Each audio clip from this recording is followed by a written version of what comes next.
चित्रा तुरंत पलटकर कहती है, मेरे पास आपके इस सवाल का जवाब भी है प्रशांत जी, कि क्यों आज तक यक्षिणी ने अनुराग को कुछ नहीं किया।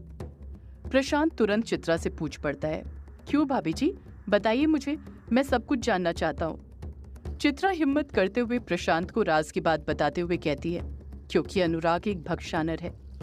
जैसे ही चित्रा ये बात बोलती है, प्रशांत के पैरों तले जमीन खिसक जाती है। प्रशांत डर से कांपने लग जाता है। ये बात सुनकर प्रशांत इतना ज्यादा डर गया था कि डर के कारण कुछ बोल ही नहीं पा रहा था। प्रशांत के रोंगटे खड़े हो गए थे ये बात सुनकर। प्रशांत डर से कांपते हुए हकलाहट के साथ चित्रा से कहता है, ये आप क्या कह रही है भाभी जी, लेखक बाबू भक्षानर कैसे हो सकते हैं। चित्रा अपनी बात पर अडिग रहते हुए प्रशांत को सब कुछ समझाते हुए कहती है, यही सच है प्रशांत जी, अनुराग भक्षानर है। आपने अनुराग की कलाई पर वो 5 निशान नहीं देखे क्या, जो निशानी है उसके भक्षानर होने की। प्रशांत खामोशी खड़ा रहता है, वो काफी डरा हुआ लग रहा था। चित्रा को ऐसा लगने लग जाता है जैसे प्रशांत को भक्षानर के बारे में कुछ पता ही नहीं है, इसलिए वो कुछ बोल नहीं रहा, बस डरा हुआ है। पर सच तो ये था कि प्रशांत अभी भी इस बात को कबूल करने के लिए तैयार नहीं था कि अनुराग भक्षानर हो सकता है। ये बात उसके जहन में उतर ही नहीं रही थी। चित्रा अपनी बात को आगे जारी रखते हुए कहती है, अनुराग ने जो यक्षिणी कहानी लिखी है उसके चैप्टर आपने पढ़े हैं, तो आपको तो पता ही होगा कि भक्षानर कौन था। प्रशांत चित्रा के सवाल का जवाब देते हुए कहता है, हाँ मुझे पता है, भक्षानर वही पापी दरिंदा था जिसने यक्षिणी को पृथ्वी लोक पर बुलाया था, अपनी महत्वाकांक्षाओं को पाने के लिए और ब्रह्मांड पर राज करने के लिए। चित्रा तुरंत पलटकर कहती है, तो फिर आपको ये भी पता होना चाहिए कि अनुराग उसी भक्षानर का वंशज है। यही कारण है कि यक्षिणी ने अनुराग को नहीं मारा, और जितना मुझे लगता है वो यक्षिणी अनुराग से प्यार करती है, तभी वो उसके साथ यहाँ इस ग्रेवयार्ड कोठी में रह रही थी। प्रशांत तुरंत चित्रा से पलटकर पूछता है, पर यक्षिणी लेखक बाबू से प्यार कैसे कर सकती है? उसको तो पता ही होगा कि लेखक बाबू भक्षानर के वंशज हैं, वही वंशज जिसके कारण वो सदियों से इस अभिशाप को भोगते आ रही है। चित्रा प्रशांत से कहती है, प्रशांत जी, प्यार वो चीज है जिसमें हम चाहकर भी खुद को रोक नहीं पाते हैं, सब कुछ जानते हुए भी अनजान बन जाते हैं। प्यार चीज ही ऐसी है जिसे आप जितना भी रोकने की कोशिश करें वो हो ही जाता है। आखिर मैं भी तो सब कुछ जानते हुए अनुराग से प्यार कर बैठी थी। प्यार क्या, मैंने तो उससे शादी तक कर ली और अब हमारा बच्चा भी है। काश मैं पहले ही संभल गई होती, मैंने अनुराग की तरफ दोस्ती का हाथ बढ़ाया ही नहीं होता तो शायद ये सब होता ही नहीं। प्रशांत चित्रा की बातों पर गौर फरमाते हुए उससे पूछता है, क्या कहा आपने? आपको पहले ही पता था कि लेखक बाबू भक्षानर है? चित्रा हाँ में अपना सिर हिलाते हुए कहती है, हाँ मुझे सब पता था प्रशांत जी, मुझसे कुछ नहीं छुपा था, मैं सारी सच्चाई जानती थी अनुराग की। प्रशांत तुरंत पलटकर चित्रा से पूछता है, आपको पहले ही कैसे पता था भाभी जी कि लेखक बाबू भक्षानर के वंशज है? चित्रा भावनाओं में बहते हुए बोल पड़ती है, क्योंकि मैं भी डायन वंश। चित्रा अपनी बात पूरी करती है उससे पहले ही वो खुद चुप हो जाती है। चित्रा मन में सोचने लग जाती है, नहीं, मैं प्रशांत को नहीं बता सकती कि मैं डायन वंश से हूँ।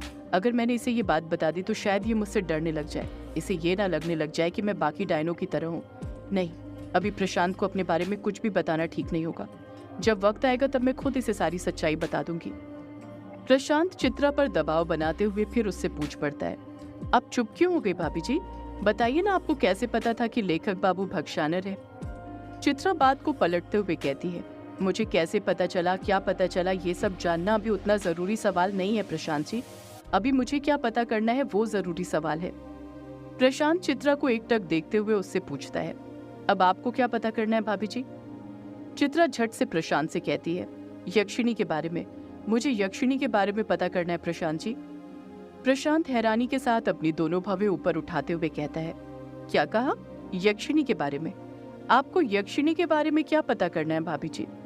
चित्रा पलट कर कहती है, यही कि यक्षिणी इस वक्त है कहाँ पर। आपने ही कहा था ना कि ये ग्रेवयार्ड कोठी यक्षिणी का दूसरा ठिकाना है, तो फिर वो मुझे यहाँ पर कभी दिखी क्यों नहीं? मैंने कितना ढूंढा यक्षिणी को इस ग्रेवयार्ड कोठी में, रात रात भर मैं उसे पुकारती रही पर वो मुझे कहीं नहीं मिली। प्रशांत फिर चित्रा से पूछ पड़ता है, पर भाभी जी, आप यक्षिणी से क्यों मिलना चाहती हैं? चित्रा मन में सोचने लग जाती है, अब मैं प्रशांत को कैसे बताऊं कि मैं यक्षिणी को क्यों मिलना चाहती हूँ। प्रशांत फिर चित्रा पर दबाव बनाते हुए उससे पूछता है, बताइए ना भाभी जी, आप यक्षिणी से क्यों मिलना चाहती हैं? चित्रा प्रशांत के सवाल का जवाब देते हुए कहती है, क्योंकि मैं जानना चाहती हूँ कि उसने मेरे बेटे युग और मेरे पति के ऊपर कौन सा काला जादू किया है कि वो दोनों उसी के नाम की रट लगाए रहते हैं। दोनों पागल है उसके लिए। चित्रा गुस्से के साथ अपनी मुट्ठी भींचते हुए कहती है, मैं मिलना चाहती हूँ उस यक्षिणी से। प्रशांत डरते हुए ना में अपना सिर हिलाते हुए कहता है, नहीं भाभी जी नहीं, आपको नहीं मिलना चाहिए उस यक्षिणी से। आप उस यक्षिणी को जानती नहीं है, वो बहुत खतरनाक है। डायन है डायन। जितनी ज्यादा वो खूबसूरत है उससे कहीं ज्यादा वो खूंखार है। यक्षिणी से मिलना मतलब अपनी मौत से मिलना। आपको उससे नहीं मिलना चाहिए। चित्रा नम लहजे के साथ कहती है, नहीं प्रशांत जी, मैं मिलना चाहती हूँ उससे। मेरा उससे मिलना बहुत जरूरी है। प्रशांत अभी भी अपनी बात पर अडिग रहते हुए कहता है, नहीं भाभी जी, आपको नहीं मिलना चाहिए यक्षिणी से। आपको अपनी और युग की जान बचानी चाहिए। आप चले जाइए युग को लेकर यहाँ से। चित्रा गुस्से में कहती है, अगर मैं जाऊंगी तो मैं यहाँ से अपने पूरे परिवार को लेकर जाऊंगी, अपने साथ अनुराग को लेकर भी जाऊंगी। उसके बिना मैं नहीं जाने वाली। प्रशांत कहता है, लेखक बाबू पूरी तरह उस यक्षिणी के वश में हो गए हैं भाभी जी, तभी तो वो यक्षिणी पर कहानी लिखने के लिए पागल हो गए हैं। क्या आपने देखा नहीं उनका पागलपन यक्षिणी के लिए? जरा सोच कर देखिए, जब वो सिर्फ यक्षिणी की कहानी लिखने के लिए इतना पागल हैं, तो यक्षिणी के लिए कितना पागल होंगे। अगले ही पल प्रशांत चित्रा का हाथ पकड़ते हुए कहता है, चलिए मैं अभी आपको और युग बेटे को सही सलामत स्टेशन तक छोड़कर आता हूँ। अब आपको यहाँ पर एक पल भी नहीं रहना चाहिए। इस कोठी में रहना खतरे से खाली नहीं है। चित्रा कहती है, नहीं प्रशांत जी, मैं कहीं नहीं जाने वाली, आप बात को समझिए। प्रशांत चित्रा की आंखों में देखते हुए कहता है, आप भाभी के साथ साथ मेरी दोस्त भी हैं और मैं अपनी दोस्त को खतरे में पड़ते हुए नहीं देख सकता।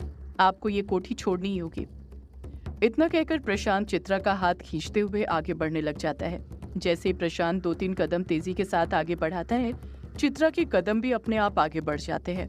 उसकी साड़ी का पल्लू सिलेंडर के नीचे दबा हुआ था। जब वो अपने कदम आगे बढ़ाती है तो उसकी साड़ी का पल्लू नीचे गिर जाता है, जिस कारण उसके वक्ष दिखने लग जाते हैं। प्रशांत उसी वक्त चित्रा का हाथ छोड़ देता है। वो जान गया था कि अनजाने में उससे गलती हो गई है। प्रशांत जब देखता है कि चित्रा की साड़ी का पल्लू सिलेंडर के नीचे दबा हुआ है, तो प्रशांत उसी वक्त सिलेंडर को वहां से उठाकर पास में ही रख देता है। चित्रा साड़ी का पल्लू फर्श पर से उठाने के लिए नीचे झुकने ही वाली थी कि तभी चित्रा को फर्श पर एक परछाई नजर आती है। और जब वो अपनी नजरें परछाई की तरफ करती है तो देखती है कि दरवाजे पर अनुराग खड़ा हुआ था, जो कि गुस्से के साथ उसे और प्रशांत को घूरे जा रहा था। अनुराग को वहां पर अचानक से देखकर जितनी ज्यादा शॉक्ड चित्रा थी, उतना ही ज्यादा प्रशांत भी था।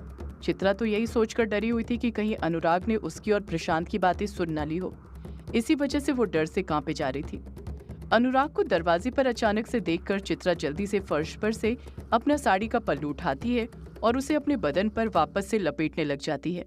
चित्रा इतनी बौखलाई हुई थी कि उसके हाथ से वापस से साड़ी का पल्लू नीचे गिर जाता है। चित्रा कुछ ही देर में अपने बदन पर वापस से साड़ी लपेट लेती है और अनुराग से रूबरू होते हुए हकलाते हुए कहती है, अनुराग तुम आ गए? अनुराग चित्रा की बात का पलटकर कुछ जवाब नहीं देता है, बस उसे गुस्से से घूरते रहता है। प्रशांत भी समझ जाता है कि उसका वहां से इस वक्त जाना ठीक होगा। वो चित्रा को इस वक्त अपने साथ नहीं ले जा सकता था, ना अनुराग से लड़ सकता था। इसलिए वो तुरंत चित्रा से नजरें चुराते हुए कहता है, अच्छा भाभी, अब मैं निकलता हूँ। मुझे बिंदु को लेने स्कूल भी जाना है, वो मेरा इंतजार कर रही होगी। इतना कहकर प्रशांत वहां से जाने लग जाता है। प्रशांत वहां से जा ही रहा था कि उसी वक्त अनुराग प्रशांत का हाथ पकड़ते हुए कहता है, बिंदु को लेने जाने की कोई जरूरत नहीं है प्रशांत, मैं बिंदु को घर छोड़कर आ चुका हूँ। अनुराग प्रशांत को गुस्से से घूरते हुए कहता है, तुम यहाँ मेरे घर में क्या कर रहे हो प्रशांत, वो भी मेरी गैर हाजिरी में? अनुराग की बात सुनकर चित्रा समझ जाती है कि अनुराग ने उसके और प्रशांत की बातें नहीं सुनी थी, बस साड़ी का पल्लू नीचे गिरा हुआ देखकर गलतफहमी हो गई थी। इसी के साथ आंसू की बूंद में फिर से हलचल होनी शुरू हो जाती है और युग को सब कुछ धुंधला नजर आने लग जाता है। युग मन में सोचने लग जाता है, इसका मतलब ये हुआ कि माँ और प्रशांत अंकल का कोई गलत संबंध नहीं था, बल्कि उनका रिश्ता तो सच्चे देवर भाभी का था। मैं ही उस कहानी को पढ़कर माँ को गलत समझने लग गया था। कितना बुरा हूँ मैं, आज तक मैंने माँ को गलत समझा, बल्कि वैसा कुछ था ही नहीं। युग ये सब सोच ही रहा था कि तभी उसे चित्रा का चेहरा नजर आने लग जाता है। चित्रा युग से कहती है, उस दिन प्रशांत के जाने के बाद अनुराग मुझसे लड़ता रहा, झगड़ता रहा, मेरे दामन पर कलंक लगाता रहा। मैंने उसे समझाने की बहुत कोशिश की कि जैसा वो सोच रहा है वैसा मेरे और प्रशांत के बीच में कुछ नहीं है। उसे गलतफहमी हुई है, पर वो मेरी बात सुनने के लिए तैयार ही नहीं था। मेरे चरित्र पर वो अनुराग कलंक लगा रहा था, जो कि खुद कलंकित था। इतना कहकर चित्रा एक लंबी आह अपने सीने के भीतर भरती है और फिर बोल पड़ती है। उस दिन के बाद भी प्रशांत ने एक देवर और दोस्त दोनों के रिश्ते का हवाला देते हुए कई बार मुझसे कहा कि मैं युग को लेकर यहाँ से चली जाऊं, पर मैंने ही उसकी बात नहीं मानी। अपनी जिद पर अड़ी रही और मेरी जिद थी कि मैं अनुराग को लेकर जाऊंगी। मैंने अनुराग से भी कई बार कहा कि वापस चलते हैं, पर उसका कहना था कि जब तक उसकी यक्षिणी की कहानी पूरी नहीं हो जाती वो कहीं नहीं जाने वाला। पर मुझे तो अनुराग को देखकर ऐसा लगता था जैसे उसकी यक्षिणी की कहानी पूरी ही नहीं होने वाली। वो उस कहानी को लिख नहीं रहा है बल्कि जी रहा है। चित्रा कुछ सोचते हुए कहती है, अनुराग मेरे साथ नहीं जाने वाला था तो क्या हुआ, पर मैंने सोच कर रखा था कि मैं अनुराग को वहां से ले जाकर रहूंगी और उसके लिए मुझे यक्षिणी से मिलना होगा, क्योंकि यक्षिणी ही थी जिसने अनुराग को इस ग्रेवयार्ड कोठी से बांध कर रखा हुआ था। ऐसा काला जादू करके रखा था कि अनुराग ग्रेवयार्ड कोठी छोड़ना तक नहीं चाहता था। इसी वजह से मैं यक्षिणी से मिलना चाहती थी। मैंने बहुत पहले से ही प्रशांत को बताकर रखा हुआ था कि मैं यक्षिणी से मिलना चाहती हूँ।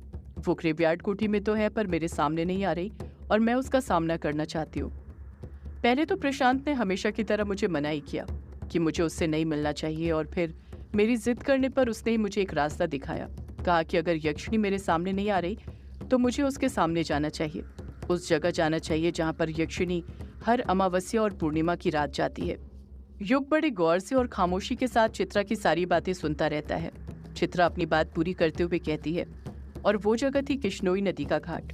वही एक जगह थी जहाँ पर मैं यक्षिणी से मिल सकती थी, क्योंकि वहीं पर यक्षिणी हर अमावस्या पूर्णिमा की रात मर्दों को अपनी हवस का शिकार बनाने आया करती थी। और अब तो वो इतनी खूंखार हो गई थी कि मर्दों की लाशों तक को नहीं छोड़ती थी, उसे भी गायब कर देती थी। मैंने सोच लिया था कि आने वाली अमावस्या की रात मैं वहां पर जाऊंगी। पहले प्रशांत भी मेरे साथ वहां पर चलने वाला था, पर पाउली ने अमावस्या की रात उसे घर से बाहर ही नहीं निकलने दिया। यक्षिणी का डर बताकर उसे घर में ही रखा, जिस कारण मुझे अकेले ही घाट पर जाना पड़ा। और जब मैं घाट पर पहुंची तो मैंने वहां पर कुछ और ही देखा, ऐसा कुछ जिस पर विश्वास करना मुश्किल था। मुझे वो सच्चाई पता चली जो अब तक मुझसे छुपी हुई थी। चित्रा की बात सुनकर युग मन में सोचने लग जाता है, ऐसा क्या देख लिया था माँ ने अमावस्या की रात घाट पर, जिसके बारे में सोचकर वो अभी तक घबरा रही है। सदियों से है पुरानी ये है यक्षिणी की कहानी। यक्षिणी एक आग है, यक्षिणी तेरा ख्वाब है।